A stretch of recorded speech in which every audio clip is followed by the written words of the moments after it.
Yeah!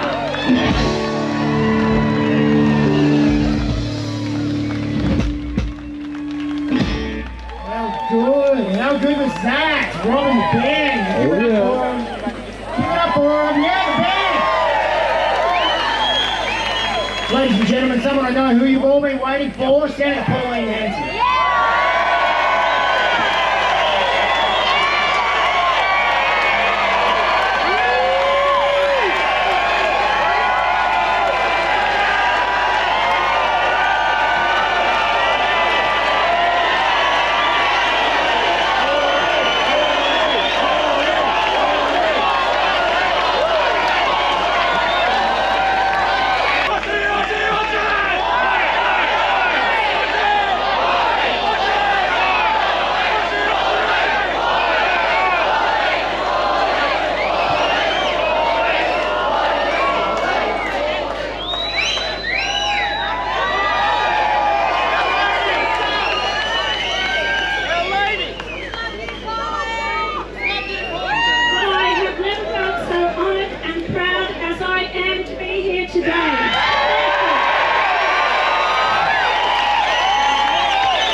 Flag. Thank you to the young people that have come here today to show pride in your country. I wish to acknowledge the men and women that have fought and died and sacrificed their lives for what we have today. Our freedom, our nation, our democracy. I want to acknowledge the farmers that have grown the food that have fed us to export it. I want to acknowledge the entrepreneurs that have actually built this nation, who've done a lot for our country and opened up their businesses. The mining sector that provided the coal that has fed our industries and manufacturing and kept our lights on. It is a bloody hot day today, but this is Australia, but it's not the climate change that we've been fed this week.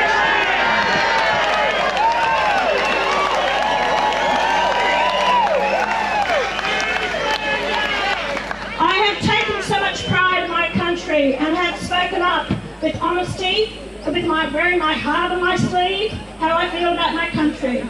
I am proud of my other senators that have joined me over the years to represent you, the people.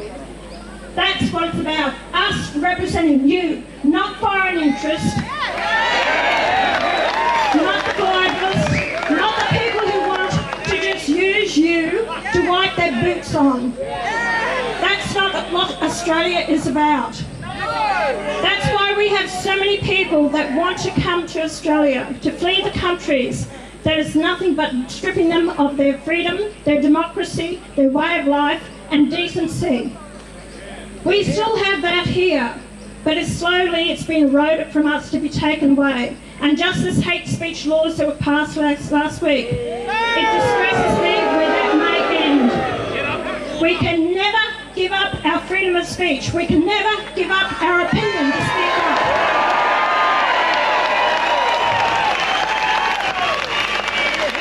As Professor Hanson said, who is a constitutional lawyer, she said those laws can be used against a minor political party to have a go at them, to stop them in their policies.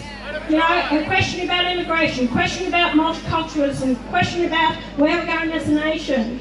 Our freedom of speech. I will not let them stop me. I will keep going.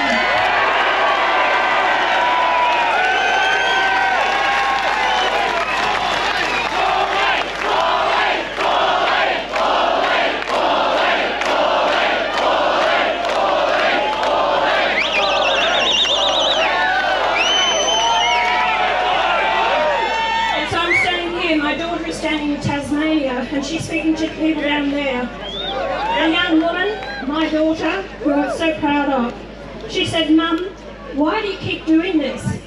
She realised this year when she decided to stand for politics. Now she says to me, "Now I know, Mum." She said, "You can't give up, because the people that rely on us to make the difference, to fight for them. Not every one of you want to be a politician. Not every one of you has the opportunity or the voice. But you, in many other ways, you make this country great. of what it is. But my job as being a politician is to fight for you, is to make sure that you get a fair deal, that you get a fair go. And that's what disgusts me from our other politicians. They're not there representing you to the best of their ability. But you know what Don Chip said? He said, I'm going to keep bastards honest. Well, I tell you what, mate, I intend to get rid of the bastards.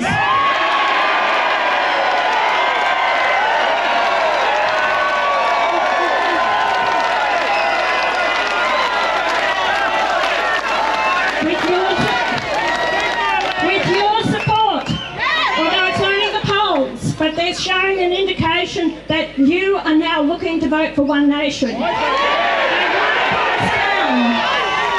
They won't put me down. They said, oh, she's only she left school when she was 15 years of age. So what?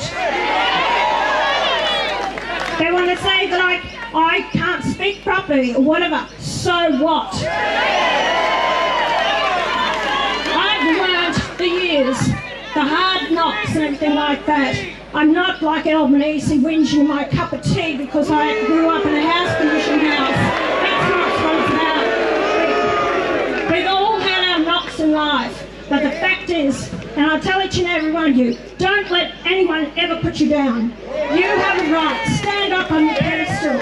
You stand tall and strong and have that opinion and the right to speak it. Because these people will power you down, will try and drive you into the ground as if you are nothing, that you don't have the right to say anything, have a right to fight for what is this country is about, to be proud Australians. We've had mass migration. Albanese at the moment is talking about mass migration, that we are cutting back the numbers. Well, it's a little bit too late, mate. You're the one that created this mess. You're the one that brought all these people in the country. 1,560 a day. That's how many's coming in. It wasn't for the skilled migrants. And it says we're fixing the problem. You created the problem. He is the worst Prime Minister I have ever seen.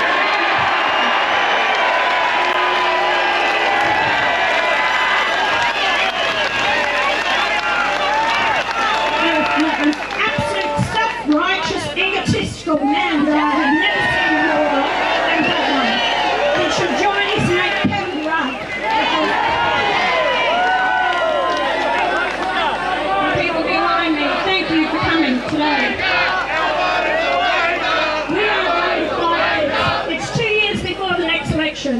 If you want to see One Nation succeed, then come on board on this journey, this road,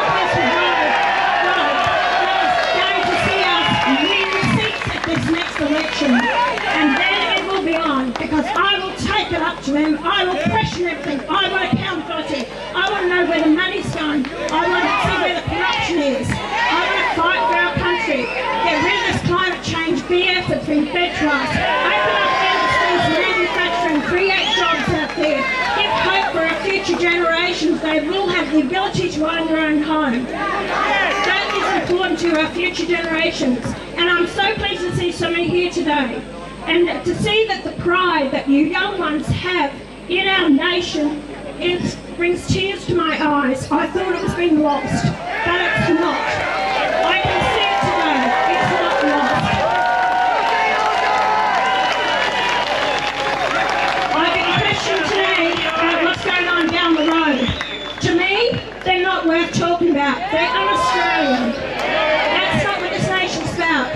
All I've ever done is call for equality for all Australians, to pull us together. Whether you're born here or you migrated from another country, you've chosen this land to be your homeland. Assimilate. Be proud of this nation as we that were born here. That's all we ask of you. And to each and every one of you out there, I want you now to turn to the person beside you, behind you, whatever, and I want you to say, "G'day, mate."